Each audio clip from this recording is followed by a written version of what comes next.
lost. And look at Ali's face. That's a face of anger, not victory. So what's actually going on here? Well, look at the punch right before this photo was taken. Did you see it? Let me slow it down. This was such a light punch that no one in the audience even saw it, which is why they were confused. Muhammad Ali knew that Liston was pretending to be knocked out. Oh, shut up. He was yelling, "Get up and fight me, sucker." So why was Liston pretending to be knocked out? Well, there are a lot of theories, but my personal favorite comes from his wife, who said that Liston had diarrhea that day and didn't want to make a scene. Do you notice something weird about this?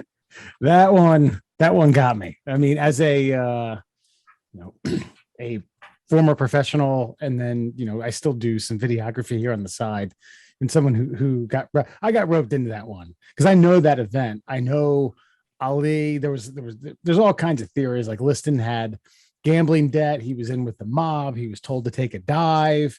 There were snipers in the building that were going to shoot him if he made it out of the fourth round. There are some compelling arguments about Liston having, had some mob ties and wasn't exactly in the most financial stable situation. But anyway, that's why it wrote me in. I was like, wow, what does this guy got? Turns out diarrhea. Diarrhea. Yeah, it'd be different if Ali didn't go on to become then from that point forward the greatest heavyweight champion in the history of combat sports. I just got lucky on that one punch, except for Sonny Liston actually had diarrhea. He had diarrhea given to him by a bad Cobb salad fed to him by the mob, who purposely gave him a Cobb salad laced with salmonella so that he would fall down briefly in the third round. Yeah, no, did you see his head movement off that quote unquote light punch? Yeah, his brain shivered and fucking almost snapped off the brain stem. So that was their second fight. The first one, I think he quit on the stool around the 7th or 8th round after Ali just peppered him, fucked with him, won the championship. And I don't think that was a knockout punch, but I think that was, he didn't see it, got knocked down and was like, yeah, I can't beat this man. This man, he's going to make a mockery of me, or he's going to really fucking hurt me. I ain't getting up. Nope. Mm-mm. Is that the best sports conspiracy? The best sports conspiracy? No, I mean, I know you're going to hit me up with the Ripken. They turned off the night the lights went out in Baltimore. Yeah, preserve the Iron Man thing.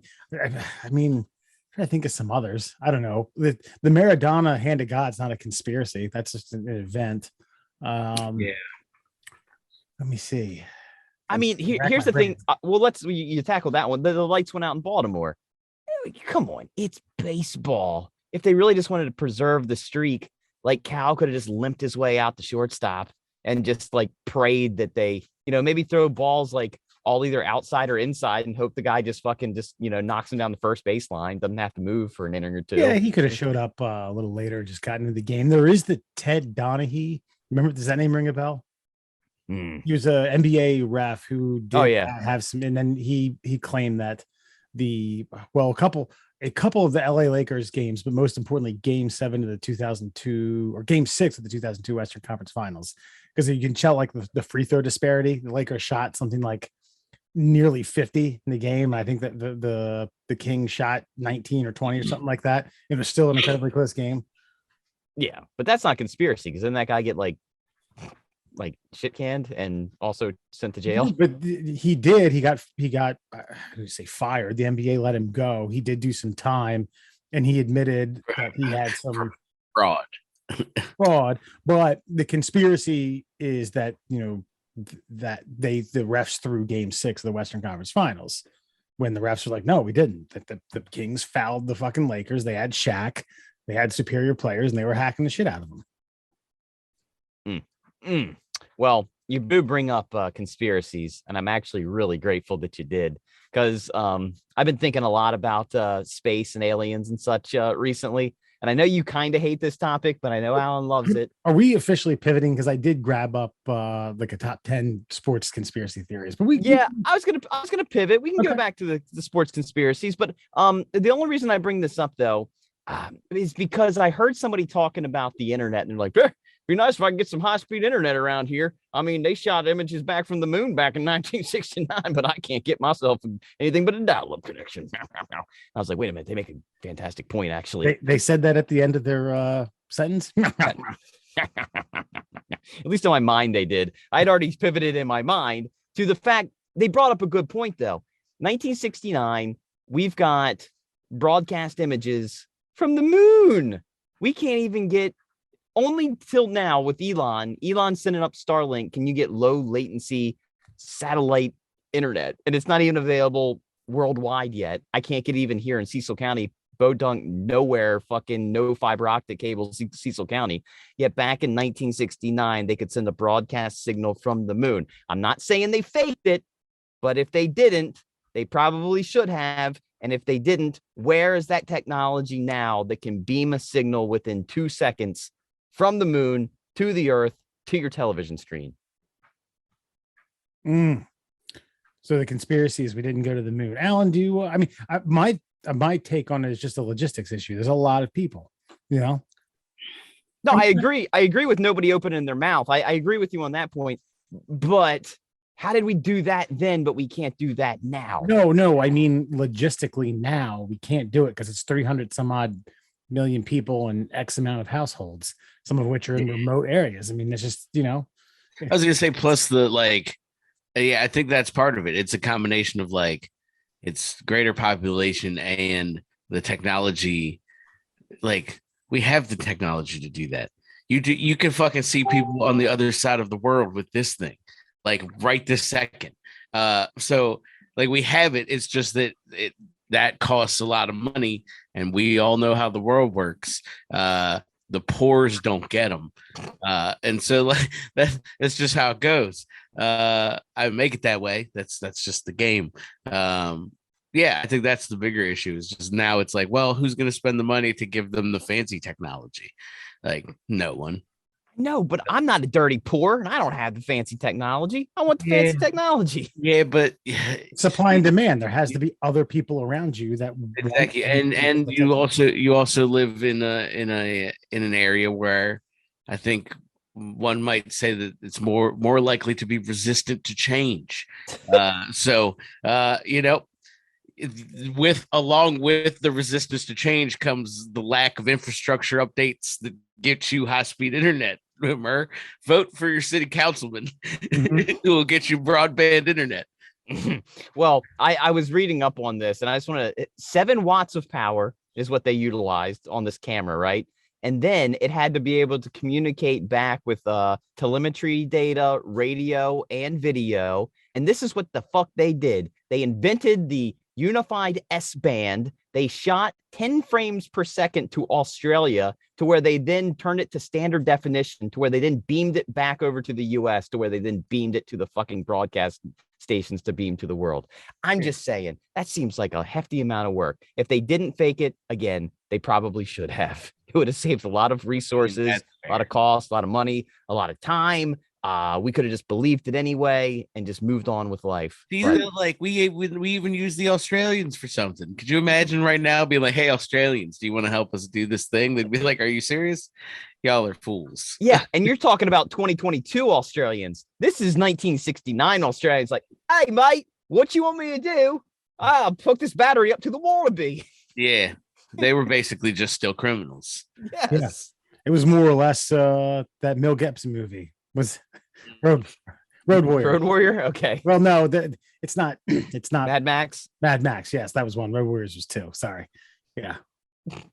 I thought you were gonna say Mel Gibson, and then it was going to be Crocodile Dundee. That Mel Gibson movie where he's a crocodile hunter, right? Yes, I do. As much of an anti-conspiracy theorist I am, I do believe that they probably used some fake photos, something that was done during the trial. Well, they do test runs in like water and some other places and things like that. Because I mean, it's a tall task to get 3 astronauts, one of which are trying to remain intently focused on, 1, completing this mission that's never been done before, and 2, saving their own fucking lives. They're like, oh yeah, we're gonna need you to document the event. all right, man, I'm gonna take like 3 or 4 fucking photos, and that's it. I don't take any photos when I go on vacation. Right. Like, These motherfuckers had, I don't doubt that some publicist or someone from NASA was like, we're gonna slip in a few of these that look legit and just say, yep, that was from the moon landing right there. Look at that.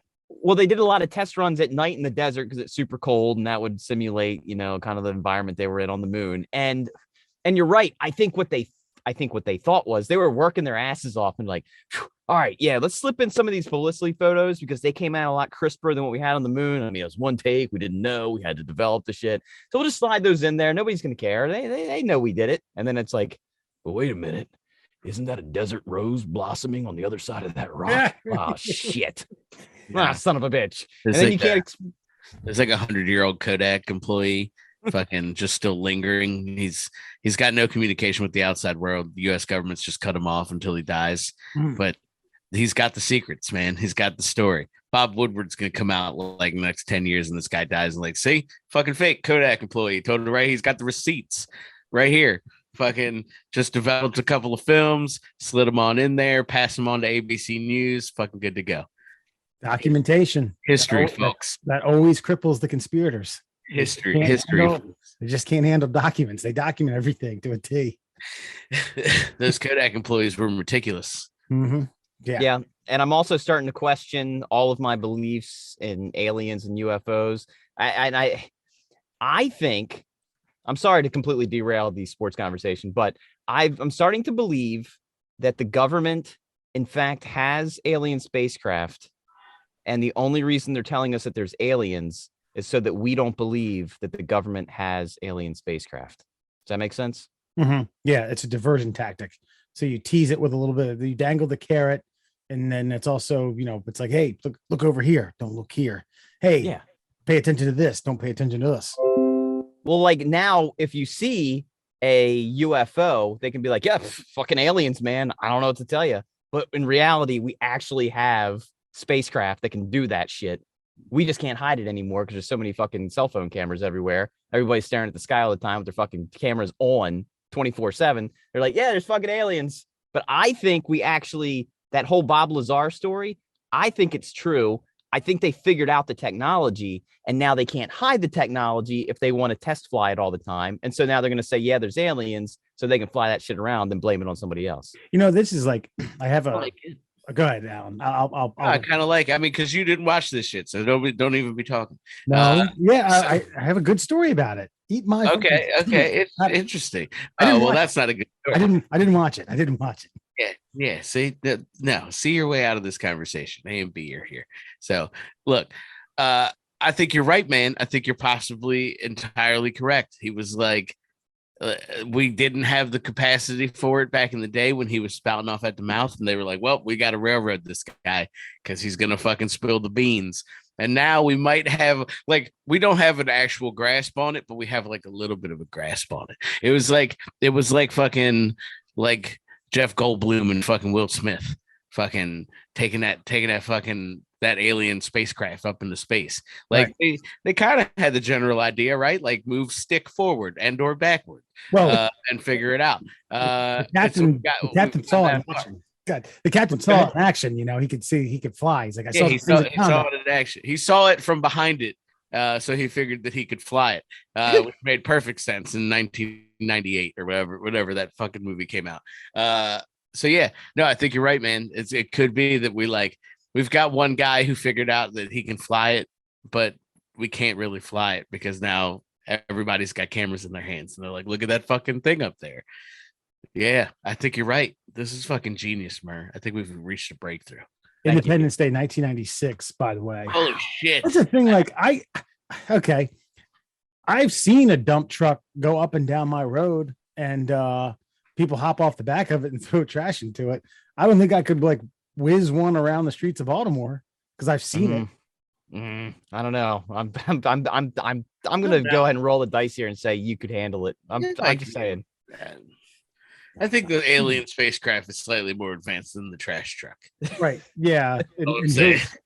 His Captain what? Captain Hillard? Is that what it was? Will Smith in the movie? Yeah. I don't fucking know. It was just I Will think Smith. so. I think it's Hillard.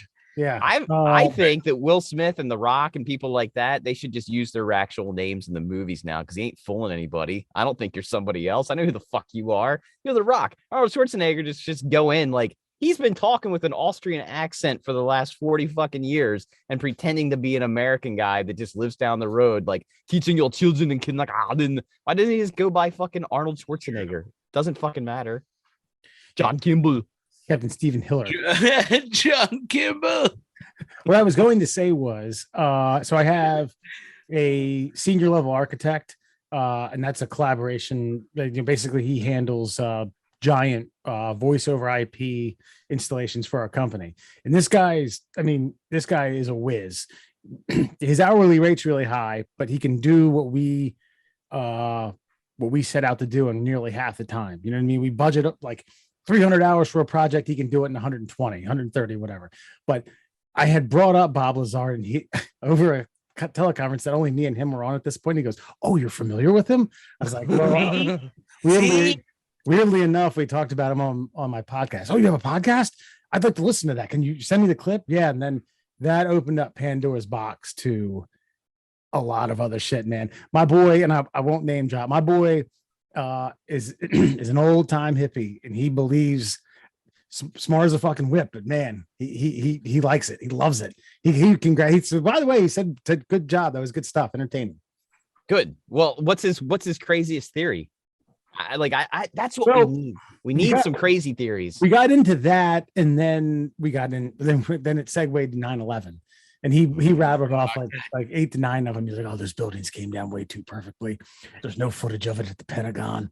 I feel like fucking Wes parlayed this into like an area where he knew he could be combative with this person versus just listening to another enlightened human being talk to him about something very important and interesting. We had 3 minutes until customers jumped on the fucking conference. We didn't exactly have, hours to dissect this stuff. We had paying customers who sure as hell weren't going to be like, "Oh, well, sorry, I interrupted your Bob Lazar Area 51 conversation." Shut the fuck up. We're paying customers. No, I just think that the guy was like, "Oh, Bob Lazar, let's talk that." And you were like, "What do you think about 9/11?" And then you just derailed him. You just totally derailed the guy from fucking proving me and Murr right. Whatever. Good times. Well, Middle Class Holes, Murr, Allen, and Fox, man. By the way, some of the biggest sports conspiracy theories of all time that I brought up. Michael Jordan's first retirement was a secret suspension because of gambling. I don't think so. After watching the doc, I used to think that, but after watching the documentary, I believe otherwise. Yeah, I watched him play baseball bad. Yeah. Yeah, but 220 for the Birmingham Barons. Yeah, exactly. Right. Yeah, That's good. But again, his dad was murdered. I mean, I think his dad might have been murdered because of gambling, and that might have been a little bit of a retirement setback for you. That might get you thinking about other ways to live your life at that juncture. Yeah. And so I mean, I think the gambling might have come into play, but not in the play that the conspiracy theorists wanted to think. The 1985 NBA draft was rigged so the New York Knicks would get the first pick, which was going to be Patrick Ewing. I've heard that. I don't know. Here you go. Number 3, Cal Ripken's record streak game played was saved as an intentional power outage. The NBA rigged Game 6 of the 2002 Western Conference Finals and saved the Los Angeles Lakers season. There you go. The 1995 New Zealand national rugby team was poisoned prior to the World Cup final. I believe. See, here's the thing: we should go if we believe or don't believe this. I believe that's true. I believe. Okay. I've heard that one before, like that they, like they spiked their water or something like that. Kind of like the Michael Jordan pizza. Remember in the documentary, like he got the flu. Like they intentionally gave him like food poisoning, but he still wrecked their asses. Well, I got another.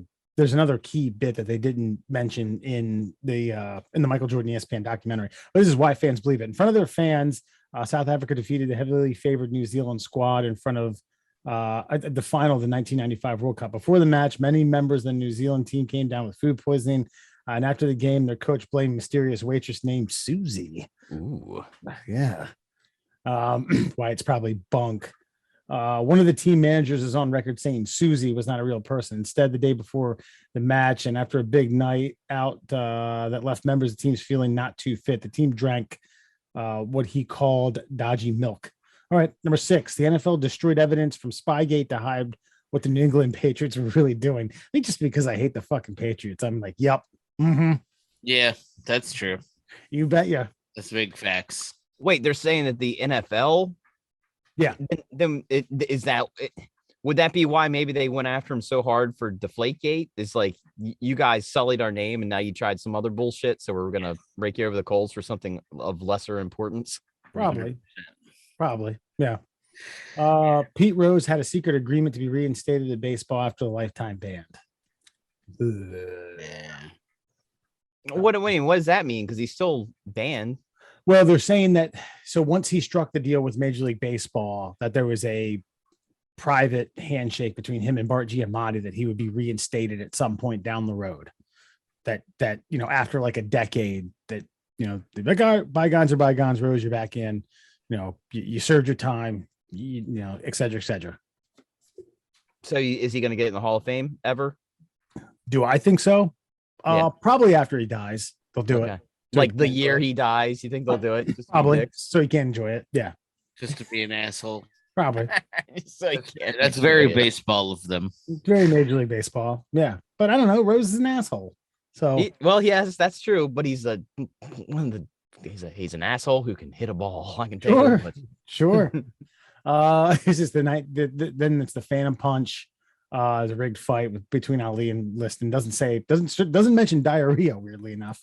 The 2005 NBA or NHL draft was rigged so the Pittsburgh Penguins could draft Sidney Crosby to save their troubled franchise. I said these rigged fucking drafts. I don't know. I mean, I think anyone could say that. It's rigged. Yeah. Again, these would require much further reading. If there's like, if you put the pin on the board and you can draw like 7 red strings to it, then maybe you got a point. But yeah, sometimes it's just that Sidney Crosby came in right after Mario Lemieux like exited and was just as productive. Well, there's also and I didn't know this. We're going on like nearly 20 years ago. The Penguins had just narrowly escaped bankruptcy. So it's like a troubled franchise, and it said they were close to moving to Kansas City.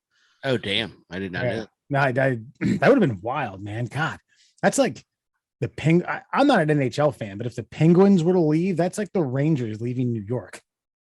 It's probably not. It's probably not that serious. You don't think so? No, I think that team is like that's a story. That's like, okay, as far as Pittsburgh goes, of course you got the Steelers, but like it's their only other team. I mean, look at the Pirates. But no, I was gonna say the Pirates, but fucking no, because like they're not.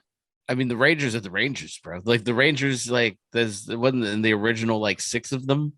I don't think the Penguins were part of the original. No, exactly. That's my point. Like, if you had been like the fucking Pittsburgh Penguins leaving is like the Colorado Avalanche leaving, I'd have been like, oh, okay, whatever. You picked the fucking Rangers. You could have. That's like picking the Bruins. They're fucking like, no, not the same. And again, yeah, I think the Steelers and the Pirates are more important to Pittsburgh. Maybe the Penguins became something more important in recent years, but I think long term the fucking Steelers and Pirates are way more important. I disagree. I think Okay. The hierarchy of the sports in that town goes Steelers, Penguins, Pirates. Agreed. Well, now, yes, yeah, but even in the Lemieux days, but historically, I don't think so. Well, that's the thing is I think, but you see, you're basing the conspiracy on the Lemieux days, and that's when the Penguins were the most successful, and they had like really stamped their name onto the cup, and it elevated them to who they are still believed to be. They won back-to-back titles, 92 and 93. Mm-hmm. Yeah, this is 2005. And Jaromir Jagr, I think, still plays. Yeah, I think that guy Does still play. Kicking around in some like third-tier Russian league at 50. This is another good one. The Civic Center, and I'm going to share this photo with you. This is before the stadium that they had now. So this is. I was going to say our Civic Center. No. This is the Pittsburgh Civic Center. So I'm not sure what they played in now, but this is what it was. If you look closely, that stadium could like turn and open. I'll see if I can find a photo of that. Well, wait, go back because on top there too, the very, very tip top, like at the nipple point. Yeah. I think if you look closely, you can actually see, right where your pointer is. Jean-Claude Van Damme is actually up there dismantling a bomb, saving everyone inside the arena. Is that so? Actually, It's true. I think the movie was called like Thin Ice or some shit. wasn't it in Pittsburgh? Yeah, it was done at that fucking because that's when that's when Pittsburgh the Penguins at their zenith, and they used that fucking thing for during the Stanley Cup. Yeah, they used footage when they were playing the Blackhawks. Yeah. Oh God, man, I haven't even thought about that movie until you said something like 20 years ago. Yeah, but that arena they designed it to be able to open during the summer for to make it semi-outdoor for no reason at all. No, concerts and things like that. But I think at a certain point, it basically deemed it like not necessarily inoperable, but like, yeah, we shouldn't be opening this thing anymore. I probably shouldn't do that. That's a bad idea. It's like me buying a Jeep with a hard top. Like, yeah, I mean, it's great in the winter. I can take it off in the summer, and then I've never taken it off because it's such a pain in the dick. Yeah, can you imagine that happening? And then like going back to the first day after an engineer, it's like, yeah, we're not opening it. Just constantly looking up the entire time. Ugh. That's kind of the way I was at or not me, I never went, but friends that used to attend Preakness before they really fucked up the infield. Really, people used to throw beer cans. They're sitting there like talking to your friends, spitting game at some young woman, just constantly looking up to see if a beer can's gonna smash in the face. You ever heard those stories? Yeah, no, I'm aware of anything you say that potentially happened at Preakness. I just believe it. Yeah, yeah, fair enough. Probably. Well, sticking with the sports theme, you guys know that a sign was stolen at Houston with the Astros. We're not talking about the the video cameras. I'm talking about the 2017 World Series flag that commemorated their 2017 World Series championship that stood outside of Minute Maid Park. Some vandals went up and stole the goddamn thing. They actually, I think they gave a crack at the 2018 Division Series banner. It's not necessarily, they call it a banner. It's a piece of bended metal that looks like a banner floating in the wind. Yeah. I don't know if they were trying to steal the 2018 Division Series banner, or in order to get 17 they had to damage 18 a little bit. But yeah, man, this is actually, I think this is pretty genius. A stolen sign in Houston. I fucking agree with it. Yeah, I love it. You're laying that on pretty thick there, Wes. I mean, it's well done. I mean, good. Yeah. My thing is, I actually have never really technically had a problem with them, quote unquote, stealing signs in the first place. Like I know that, like, what was it? They were videotaping, they were watching, yada yada yada. But here's the thing: it's Major League Baseball. These players make that much money. These teams make that much money. Like, I mean, the owners make billions of dollars a year, right?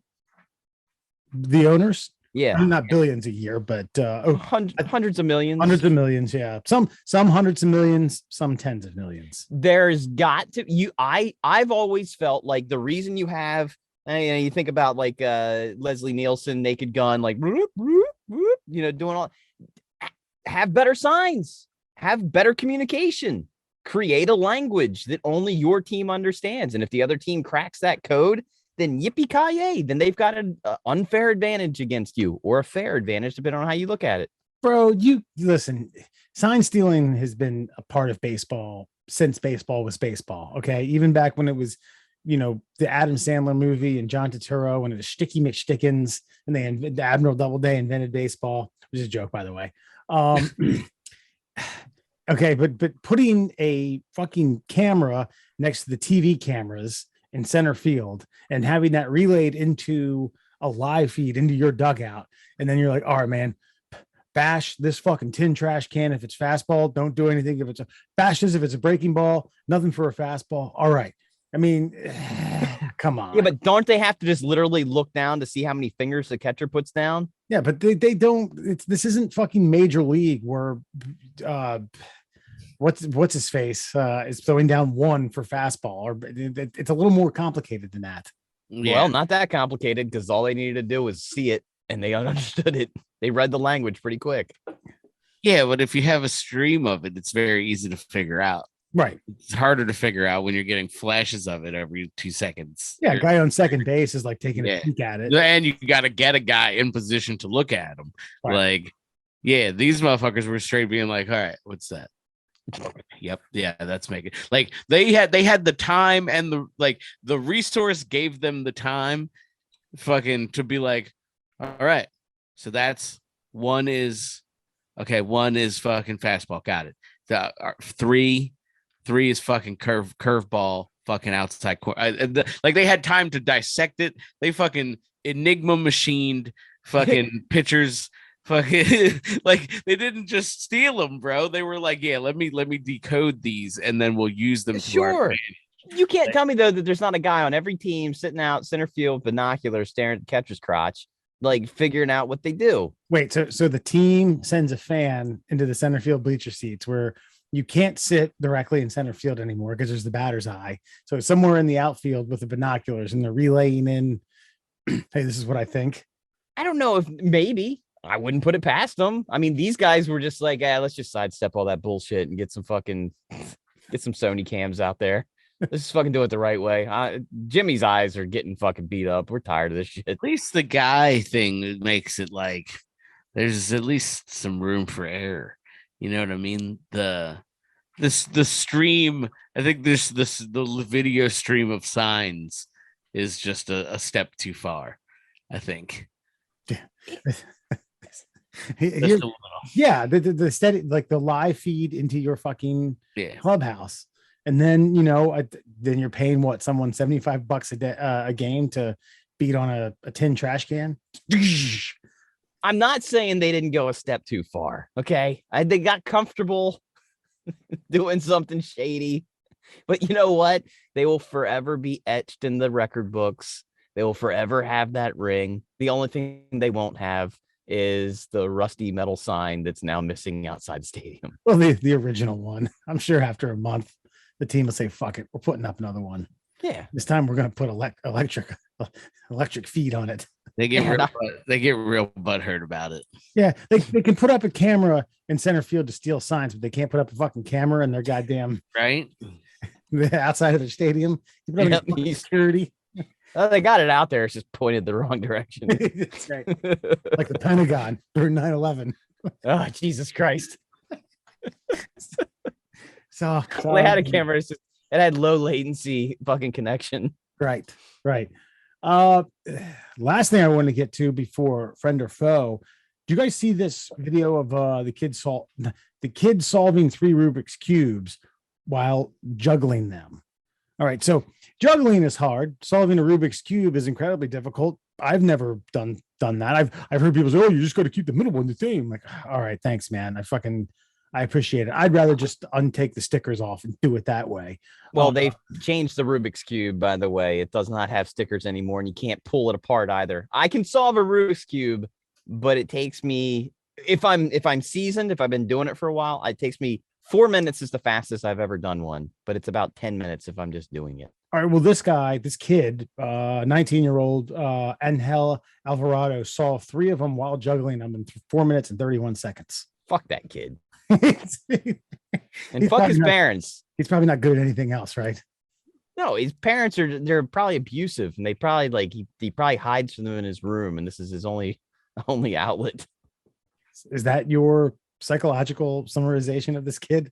What else could it be? Who learns to juggle and solve 3 Rubik's cubes? I don't even know how you do that, like physically.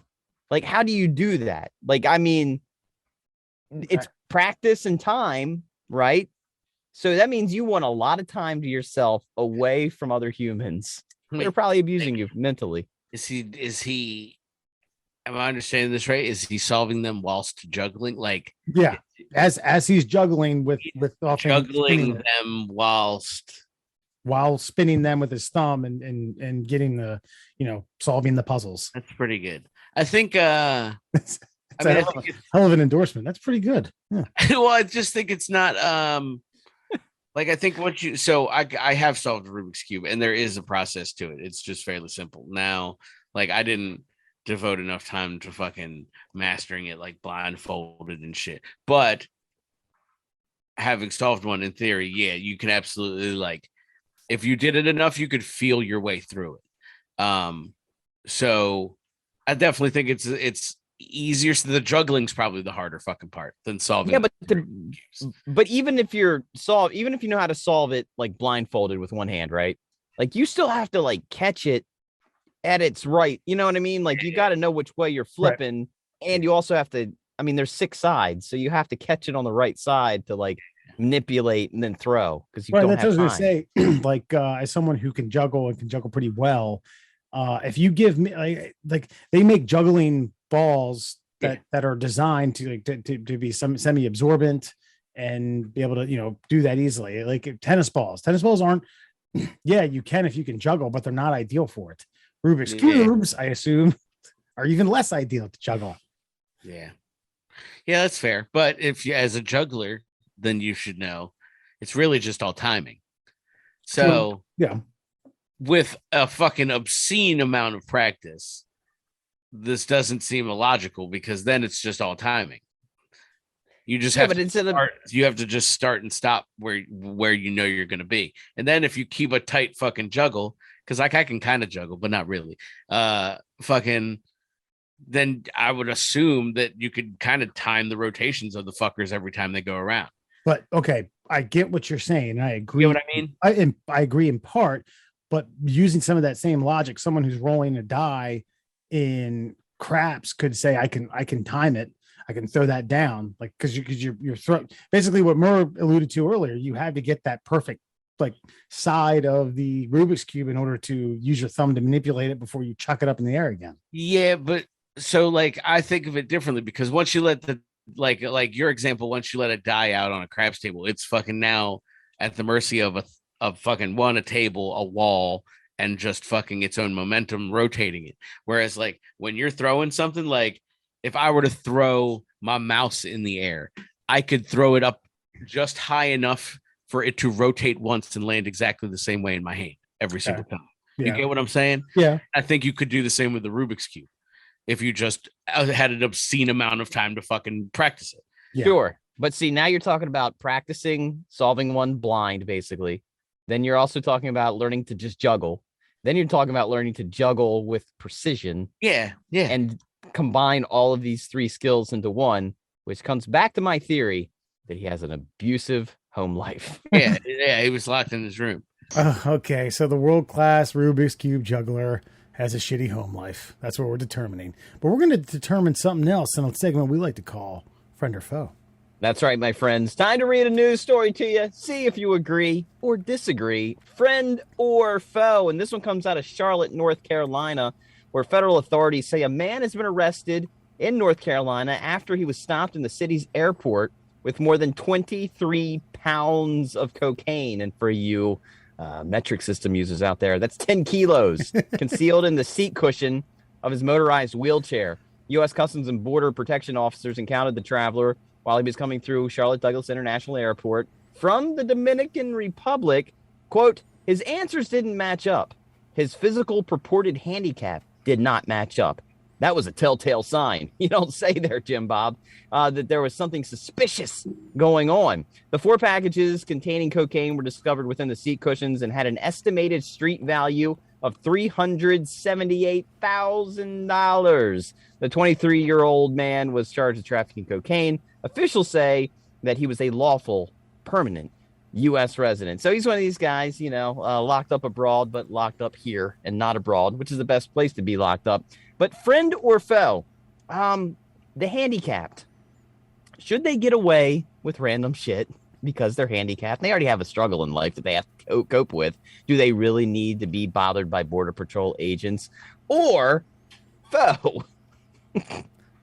No, everybody should be treated equally, and you get manhandled. I know that's a bullshit friend or foe, but I guess my thing is like, what wasn't matching up? They didn't really say. I mean, it just sounds like something a Border Patrol or TSA agent would say, like, wow, his actions didn't match up with, his handicap. Like, oh, really? He's got $375,000 worth of cocaine under his ass and he's acting funny? What did you think was going to happen? Yeah. Yeah, and what's the what's the grilling session? What's the Q&A that takes place to figure out if someone's handicapped or not? They roll up on the wheelchair. Hey man, you handicapped? Yeah. Ooh, sounds suspicious. Come on.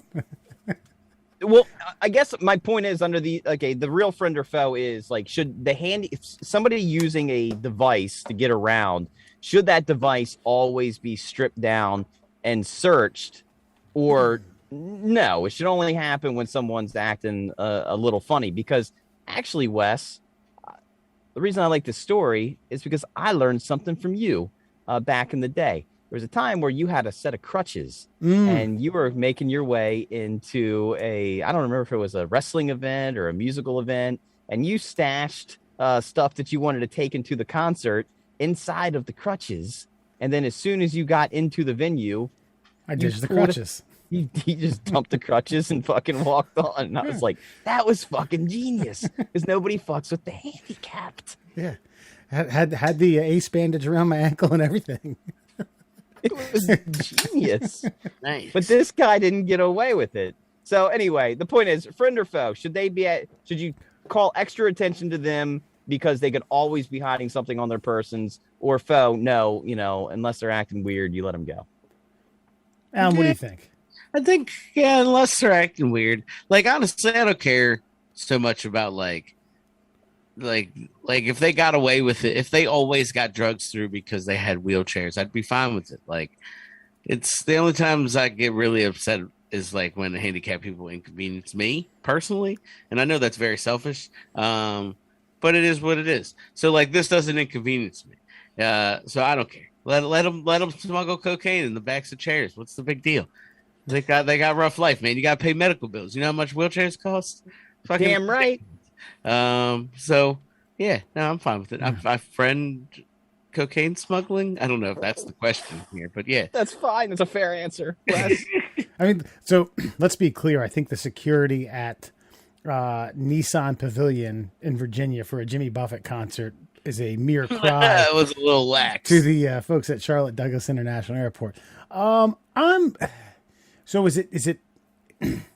I am friend for kind of giving them a little bit of a hall pass. Okay, yeah. And I agree with that. They got a rough life. They've already, like Alan said, like they've got extra medical bills and things like that. Like, just let him fucking go, man. Like, if he wasn't in a wheelchair, my point is he wouldn't have been stopped, which is probably why he thought he could get away with it utilizing a wheelchair. I guess right. Where he fucked up is that he didn't solidify in his mind his quote unquote fake disability. Like, he didn't own the part. He wasn't Leonardo DiCaprio in this specific scenario. Right. He fucked up somehow. They asked him to hop on one leg and he said, sure. And he stood up. They're like, all right, we're going to search your chair now. You're going to have to walk through this metal detector. Oh yeah, no problem. All right. And where I'm on Alan's side too is, see, again, I'm only mad at the handicapped when they inconvenience me. And in this situation, it wasn't the handicap guy that was inconveniencing everybody else in line. It was the TSA and the Border Patrol that were like, hey, hold on a second there, roller boy. Let's see what's going on here. Now they're holding up the line just so they can search the wheelchair because there's a foreign object and they think they have to search that. That's exactly right. That's the kind of situation that as I pass him on insecurity, I'm like, come on, man, he's got no legs, or like whatever, something just fucking along those lines, depending on what I observe. You know what I mean? Like, I would just leave him alone. But as they pull kilos of cocaine out of his chair, like, the fucking guy just needs to pay some bills, man. Leave the guy alone. It's fucking rude. Stop harassing him. Y'all harassing people. You know what I think might be is Charlotte, North Carolina at Douglas International. I think might be one of the biggest foes of this whole scenario was that when they discovered 23 pounds, aka 10 kilos of cocaine, that Ric Flair didn't come out and go, whoa, somewhere. Man, that's got to happen, That'll put you right on the mountaintop right there. Yeah. And by the way, his answers didn't match up. I'm still kind of perplexed about the Q&A session that took place. Like, what did you say? Slow down there, roller boy. Yeah. Easy there, Wheels. Hey, Hot Rod. Can't be screaming through here. Well, yeah, and I mean, seriously, that's the explanation. His answers didn't match up. Okay, according to you, his physical purported handicap did not match up. In what capacity? Like, this is one of those, like, after the fact cop answers. Like, well, why'd you stop him? I didn't like his answers. Well, what were they? I don't remember. Like, well, what prompted these questions? He wasn't acting right. How's that? I don't remember. To be fair, it's a 5-paragraph thing from the AP. That what is it? Five paragraphs, doesn't mention his name, and they probably can't, like, the person that they arrested, they can't mention his name, so they probably can't purport a lot of the answers, a lot of the evidence, a lot of that type of stuff. I just keep that in mind. I'm just trying to be, No, they can answer, like, legitimately, like, what happened. They could have been like, oh, well, Roller Boy was coming through at a high rate of speed, and we said, excuse me, sir, why are you so sweaty? Like, they could have, like, added some detail to, like, why they even thought that. Because otherwise, then you are, in fact, profiling based on the wheelchair. Mm-hmm. And so you're saying, like, oh, this guy's got a lot of space for cocaine. Coming from the Dominican, huh? Yeah. I know what happens there. And unfortunately, they were 100% correct, which actually flies in the face of all of my logic. I was going to say, all three of us have been pretty steadfast in our somewhat, like, heartfelt sympathy for this guy. Like, no, let him go. Let the handicap go. You know why? It's because all three of us are daydreamers, and we've all thought about, could we bring drugs back from a foreign land and make $300,000 in a weekend? When I've watched Locked Up Abroad and thought maybe once or twice, like, I could have figured that out. You know what I mean? Yeah. The hard part's getting back through here. I could stump the fucking Guatemalan border patrol. Like, that's not a problem. I think I got that locked up. It's just getting back through, like, Miami or Houston. Yeah, that's really the kicker. When Johnny Depp is playing George Young and he's coming back with those 2 suitcases of coke, my heart's racing. I'm rooting for him. I'm like, get through, George. Get through. Yeah, you're on probation. Look, man, times is tough. Gas is expensive. You gotta do what you gotta do. Gas is expensive. So I'm gonna go ahead and say this to lock this up. But yes, and that, my friends, is your friend or foe. But Alan and Wes, I did put my my $100 reserve in for a Cybertruck this week. Yeah. What's a Cybertruck? It's the fucking, I don't know. It's some Musk. It's the Elon Musk RoboCop mobile. Yeah. It's a full-size truck. Some Musk boy stuff. It's electric, stainless steel, bulletproof glass for no reason except for fucking douchey. It sounds as douchey as it sounds. But it also goes 0 to 60 in 3 seconds. And Robo-truck? Cybertruck, not Robo-truck. How do you? Okay, I am always perplexed by this. I'm always perplexed that Wes knows what the hairdresser in The Rock says to fucking Sean Connery on a whim. But one of the most talked about, anticipated pieces of machinery and technology that's come out in the last decade or 4, he's oblivious. This looks like this looks like the droids from that McConaughey movie.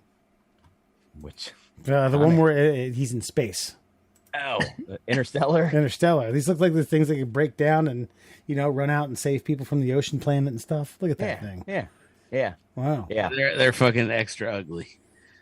There's something about them, man. Like, I can't. I'm not disagreeing with you. It's just that they're Elon Musk's thing. If they were anybody else's, you wouldn't care. No, if that shit was like Ford Cybertruck, you'd be like, meh.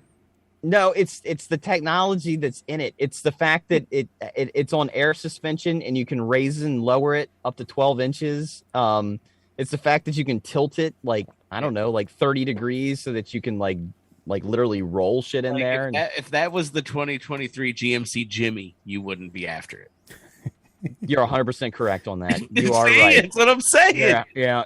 I'm definitely torn between. Well, I'm going to get it. I'm going to get a Tesla, but I was looking at the Model 3 and then I was doing a price comparison, right? I showed you, I don't know if I sent the picture to you, Alan, but I stacked wood like all Saturday. I cut it and stacked it, and I'm like, oh, fuck, man. And I had to borrow my dad's truck, and I'm like, God damn it, I need a truck, but I want this electric car. So he's giving me the option. So I'm gonna fucking. I think Ford has electric trucks, don't they? But they don't have the technology. Not like this. What technology other than like your crazy air suspension and fucking bulletproof glass?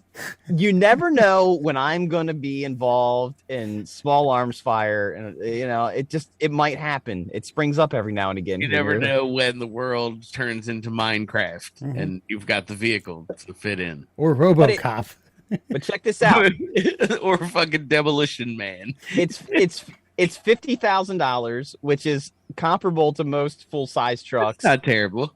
And at $5 a gallon, over the time of the loan, that's $20,000 in gas. Oh yeah, no, I'm with you. I would like an electric vehicle now, too. Which pulls the price of the vehicle down to $30,000. So for $30,000, I can drive around Cecil County, and I'll probably get shot at by small arms fire because I'll look like a twat driving up and down Route 40 through Rising Sun. I hope you don't get injured by it, but I do hope someone pops a shot just for shits and giggles. I kind of do too. It's either going to be people who assume that this guy's this guy's rich and shoot, or just people who are legitimately spooked.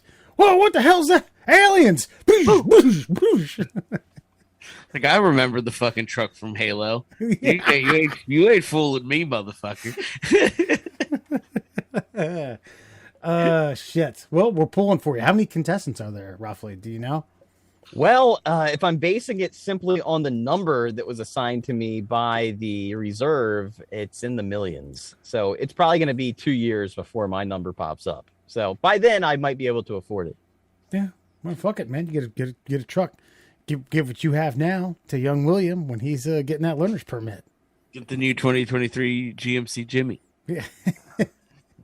By that time, it's going to be called James. Yeah, I think. I got to class it up a bit. Yeah, that's right. Shit. Well, friend or foe, appreciate it. Let us know your thoughts. 23 pounds, 10 kilos in a wheelchair, right or wrong, Douglas International Airport. Maybe you should give it a try. See what happens. You roll through with 10 kilos. Yeah, roll the dice. Dude, I'd fucking own it. That's the thing, is I would tell you to put like an epidural in my back as we got off the fucking plane. Be like, dude, just jam it in. Nerve block me. Just do it. Do it. That's right. Just got to lift my lifeless body into this wheelchair. We're getting this blow back stateside. If someone pulls a Walter to me in like Big Lebowski, I've seen some gimps, dude, in my life. These fuckers faking it. Oh, it's fall down. Shit. All right. I think it's time for Fun Fact Friday now. That's right, my friends. It's officially time to fill your brains with useless knowledge. It is time for Fun Fact Friday, brought to you by, of course, the Shin Splints Recovery Group. In fact, I almost posted to the Shin Splints Recovery Group because just the other day, I was stung in the lower leg by a wasp. And apparently I'm slightly allergic, and from the knee to my ankle was swollen and red, and I didn't know what to do. So I was like, who would have the information I might need about pain in the shin area? Oh, yes, Shin Splints Recovery Group. So if you're a moron like me and you want some advice from other assholes, head on over to the Shin Splints Recovery Group. You can find them on Facebook. OMG facts. Did you know studies have shown that when someone keeps a secret, they are physically burdened? Keeping a secret literally weighs you down. I've heard that. I mean, it makes sense. I get it, but isn't that part of like the whole beauty of it? I'm telling you this secret. I know this is going to weigh on your conscience and probably make you older and probably make you die sooner than you would have if I didn't tell you this. But if you're a good friend, don't tell anybody. And then you go to another close friend, like, hey man, between you and me, listen. Yeah, you share the burden. You kind of disperse a little bit. Dude, there are some heavy souls at NASA, considering they faked that whole fucking thing, right? I know it. There's some Kodak employees that are fucking just like, pulling their hair out. No, I mean, I guess it makes sense, but then it's like, but it depends on the secret, though, doesn't it? I don't know. I've got secrets that I've held on to, and I almost feel more joyous for. But again, it's just like dumb shit between like you guys. Like I remember, I found a beer in the what do you call it? Like the mechanics bay at the gas station I worked at, and that beer must have been like 120 degrees. And I cracked it open, and then Eric Klein walked away, right? And I dumped it down the drain where we dumped the oil because environment. And then when he came back, he saw the empty can in my hand. He's like, "You drink that beer?" And I was like, "Yeah, why?" "Dude, that thing's been in here for like 10 years. It was 120 degrees. It's like, "Yeah, well, fuck it. It's a beer, right?" I just told him like 3 years ago that I didn't drink that beer, and he screamed at me. And it was like the greatest feeling in my life that I held on to this secret for like 25 years. That's like, okay, hold on. Pretty good. Holding on. Yes, that could be categorized as a secret. Okay, I don't doubt that, but that's not like someone saying like, hey man, tough times are going on between me and my wife. We're thinking about getting a divorce. I'm telling you this, and here's some of the things that have transpired. Don't tell anyone. Like, oh God, come on. Yeah, but now you've burdened that person. Like that's not even your secret anymore. Like once it's told, it's not your secret, right? Yeah. So like you're only burdening the person. So for me, keeping that secret about that beer was just like a great practical joke that like took a long time to play out. Hey, I think I told you not to tell anyone about my trick with the crutches going into a Buffett concert, and you told it. He said, "Do you feel less burdened now? Now the world knows." No, I'm pretty sure you announced that to everyone who was attending that night. Like, well, guess these aren't necessary anymore. Woo! And then like toss them like 10 feet into a trash can. I think they were from like when I was a freshman in high school too. They were like 3 or 4 inches short. That's one of my greatest memories, man. It's awesome. Especially somebody at that time, right now our age gap isn't that much, but at the time it was like, man, this young boy just taught me a great fucking life lesson. Yep. Buffett was fun. Buffett was always fun. Yeah. Well, that means you've done this multiple times because this was not a Jimmy Buffett concert I was attending with you. Oh, shit. Well done. Did you know sales of shawarma skyrocketed soon after the release of Marvel's The Avengers? Shawarma's a food, right? Yes. It's like that thing where they have that giant spit that sits vertically and not horizontally. Yeah. And they like kind of like cut straight down it, and it becomes like this giant like cone of delicious. Sure. Yeah. No, I'm a big fan of those because not only can you get the mix, the lamb and the chicken, or the lamb and the beef, or a little bit of both. You got to have lamb and something else, at least in my humble opinion.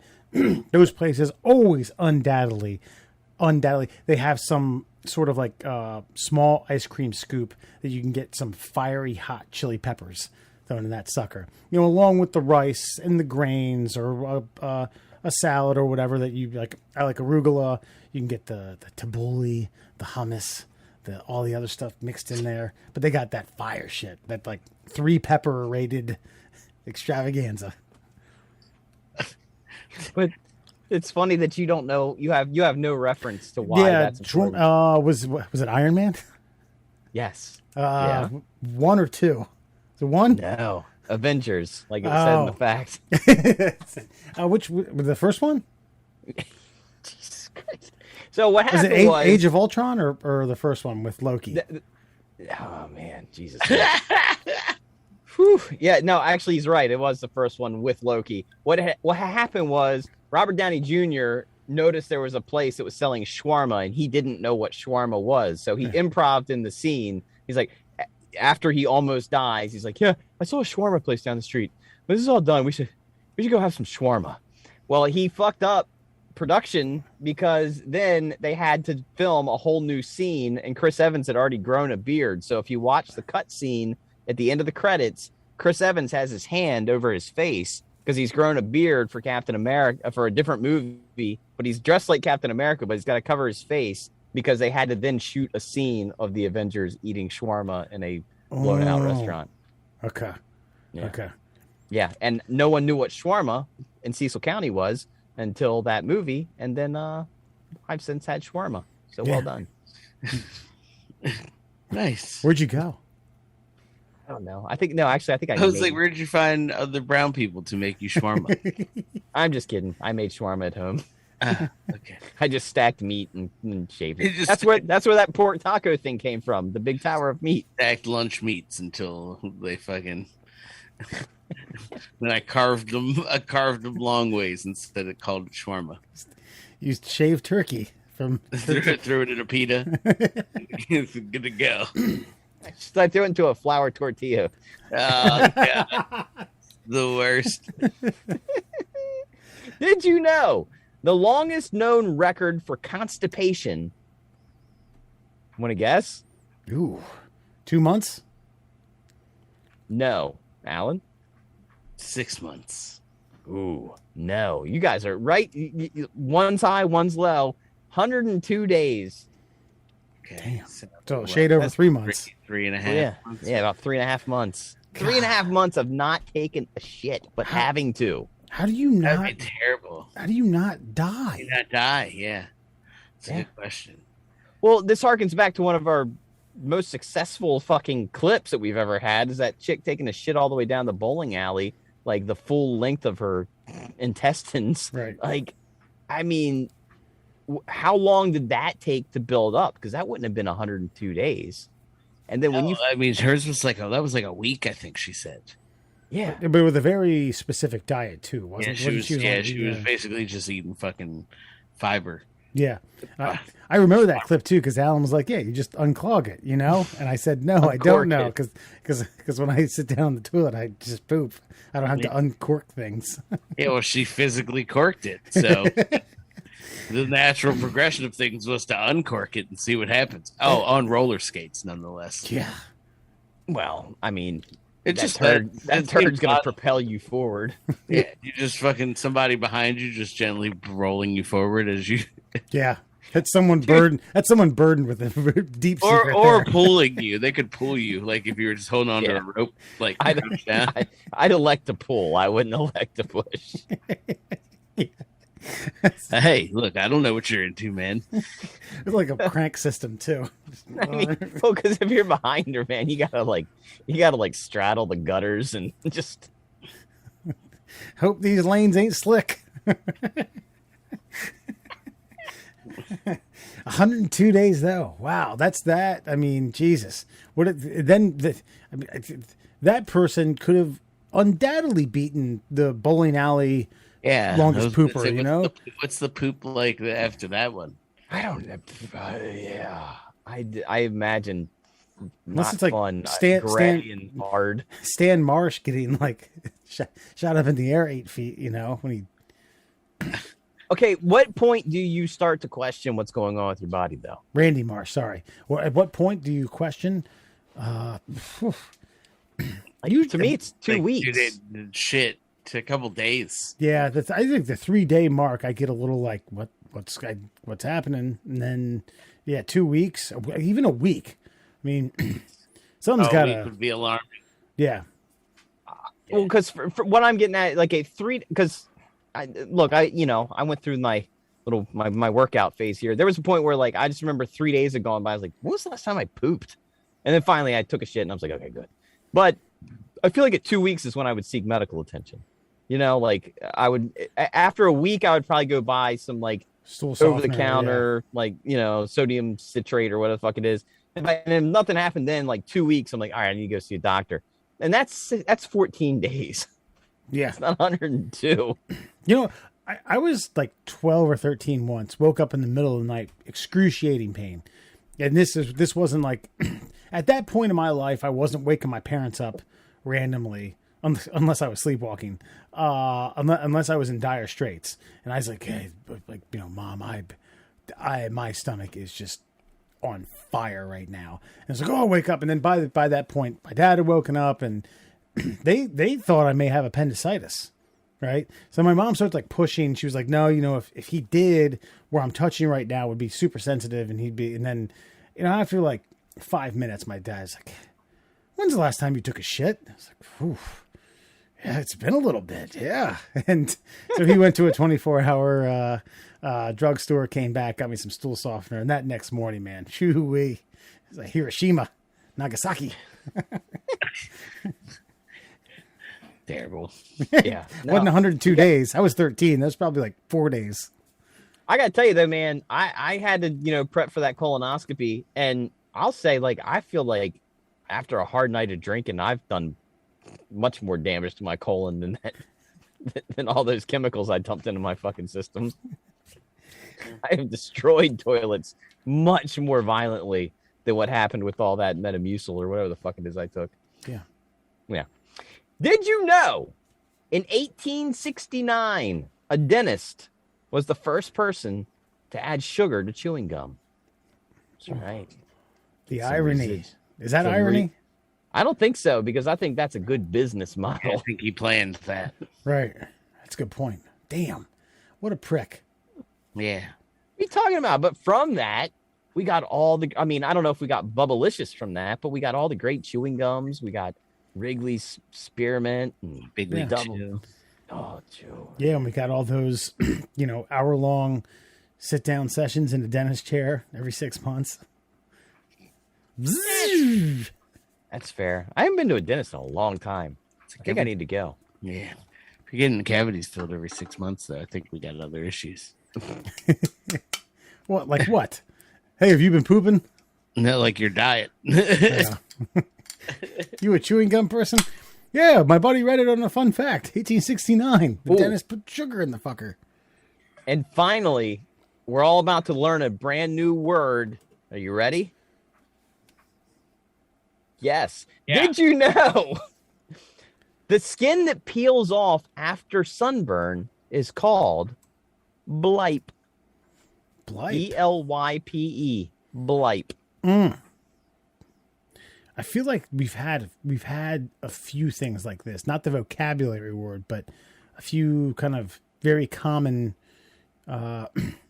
physiological things that happen in the Fun Fact Friday that you pointed out. Though blipe, that's interesting.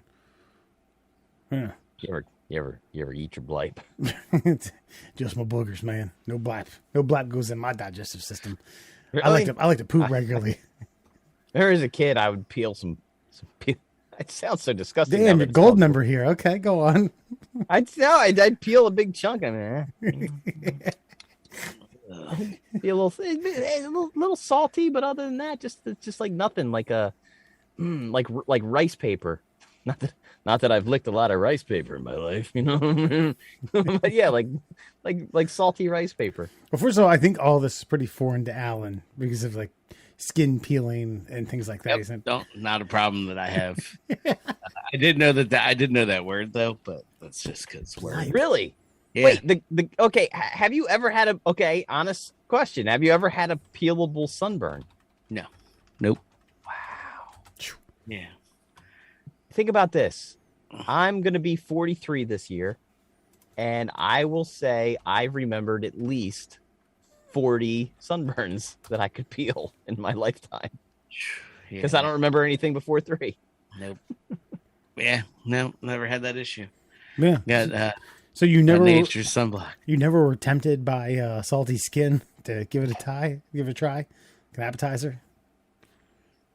Nope. It's not that bad. Somebody else's, like I didn't even have ready access to it to try it.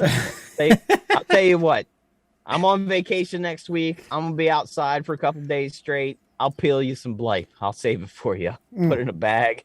I'll send it your way. He'll save you some, like gold member, the box. Sounds delicious. Take it away. And that, my friends, is your Fun Fact Friday. Before you go, coming out of Tokyo, Japan, an 83-year-old Japanese adventurer returned home Saturday after successfully completing a solo nonstop voyage across the Pacific. So he's the oldest person to do this. The same guy was the first person to do it years before. I'm not even going to try with his name. Kenichi Hori, I think.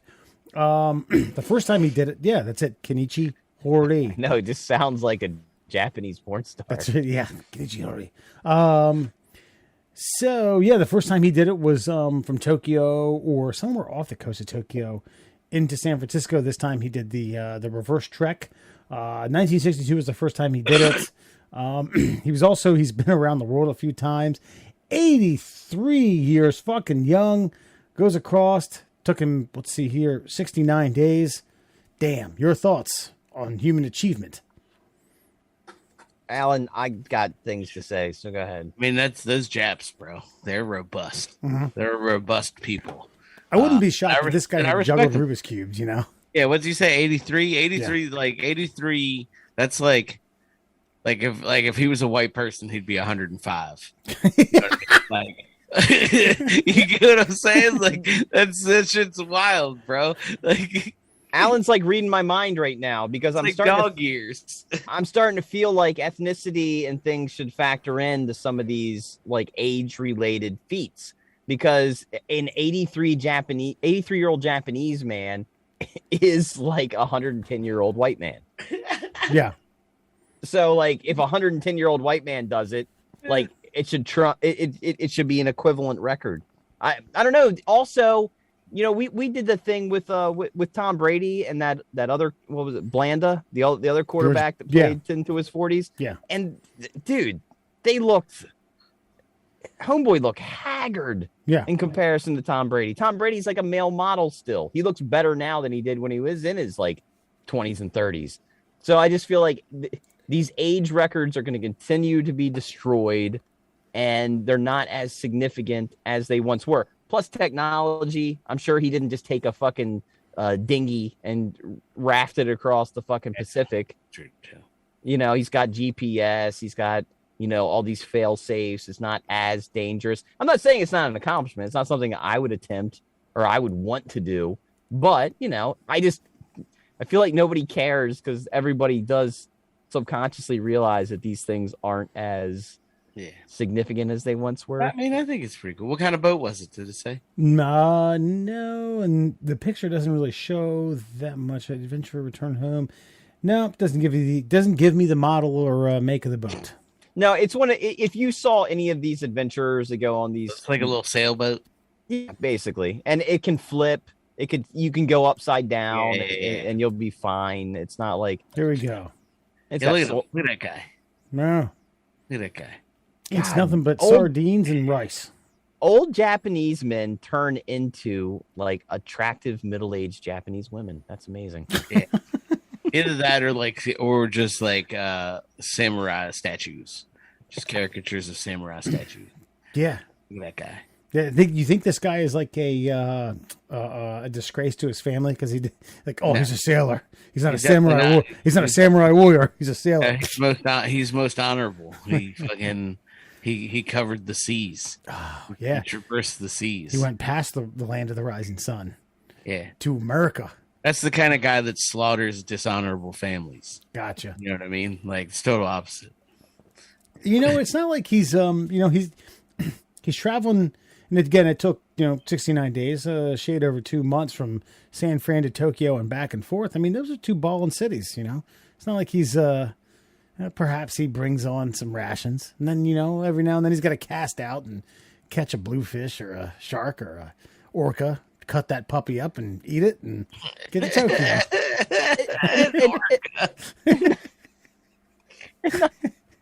and not to diminish his accomplishment here, but like you said, bringing rations, like we have the technology now that you can take like 4,000 calories and somehow shrink them into like a fucking kind bar. You know what I mean? Yeah. Where you can take like one bite and you'll be sustained for 3 days. Right. Yeah. No, and if my man caught an orca, his quads would be clotheslined by the side of the side of the boat. Flipped over. So, well, congratulations. I'm shocked. I mean, it doesn't shock me that this man has done this a number of times. I just like the fact that he did it. He was the first person to do it solo in 1962 and has traveled. He's gone solo around the world a handful of times. So, yeah, man, fucking hey, keep rocking, man. Keep fucking doing it. Keep killing orcas out in the Pacific. Nice. I think the Japanese are the only ones that are still allowed to kill whales too. I don't think even they're allowed to kill whales. No, they still have that that porpoise slaughter like once a year. Oh, I thought that was in like, I don't know, like Finland. No. Oh, no, there's definitely one in like Finland though. Oh. We should talk about that. Do the Finns still fucking kill Finns?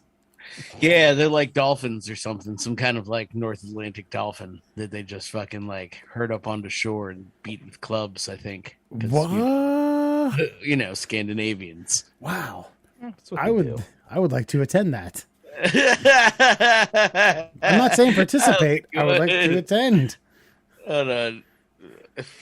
We'll have to fucking pick this up here in a second. But yeah, Finnish whale slaughter. Google's gonna be like, Jesus Christ, what are you doing? Yeah, so it's the Faroe Islands, guys. Sorry, before we go even further, yeah, the Faroe Islands. They're a part of the Kingdom of Denmark, and they be slaughtering whales. Let me get that screen share. Oh yeah, I'll show you fucking whale carcasses. Oh, good. Thank you. That's what I needed to end my night with. Yeah. I figured as much. So that's why we're here. So boom, whales.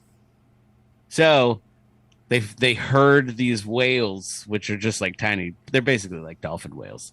They herd them into this fjord because fjords. And then they stab them apparently, with knives. Oh shit. Yeah. Well, at least they get up close and personal, like the Japanese. Oh yeah, this is done by hand.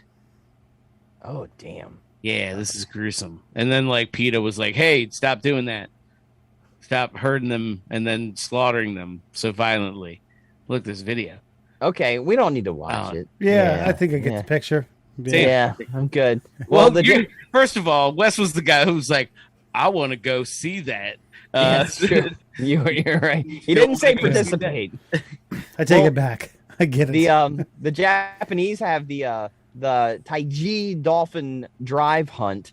It's let's see, they basically, I'm gonna shorten this up. They basically get them into a harbor and then they just fucking harpoon the shit out of dolphins. And they're just dolphins. Yeah, it's the world's biggest annual hunt. Approximately 22,000 are killed. God, every fucking year. So you gotta kill some dolphins. Yeah, and homeboy's got to kill some orcas. You know. Damn, they just be herding them in there. Yeah. Mm-hmm. It's all types of fucked up.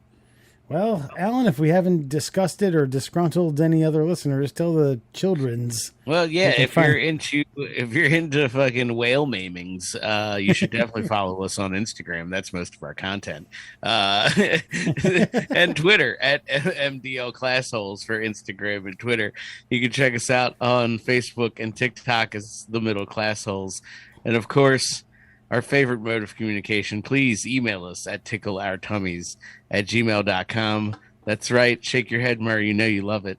And for your listening pleasure, fill those ear holes full of Spotify, Google Podcast, or Apple Podcasts as the Middle Classholes. Check us out.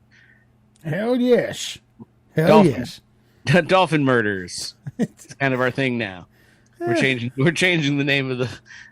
Oh God! I'm looking through pictures and this guy just has a dolphin head on his shoulder, like a fucking basketball. It's terrible.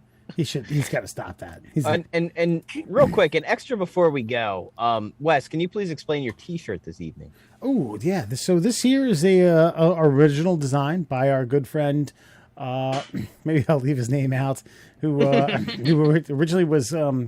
Spearheaded a T-shirt graphic campaign called Speakeasy that no longer exists anymore. Now he is the entrepreneur of a snowboarding company called Pigaloo. But this here is a representation of a Caucasian American who finds out that he's 132nd insert Indian tribe-esque whatever. I'm 136th or 132nd Iroquois.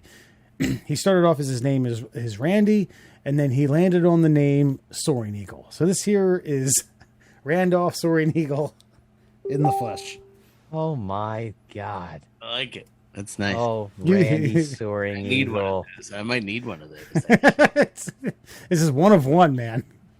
This is a fake documentary that's been like 20 years in the making. Ooh. Yeah. Randy Soaring Eagle. Yeah. God. He was but me and Murr did some whiteboarding on his like backstory. Like, he wrote a few books, award-winning books. One called Those Who Don't Know Natives and Navajos. It was Fly, Eagles Fly, The Life and Times of Randy Soaring Eagle. You know. I like it. I like it. You do? Yeah. Right. But if I remember correctly, we come to find out that he's actually Jewish. That makes perfect sense. I like where this story arc is going already. I think we were gonna like make Murr Randy. He's gonna go, "How are you doing? Nice to be here." Yes, sign me up. I don't know what you want me to do, but I'm in. Wes remembers my memories better than I do. That's so great. Well, on that, folks, good night. Enjoy yourselves. And if you're Native American, we love you. Have a good one.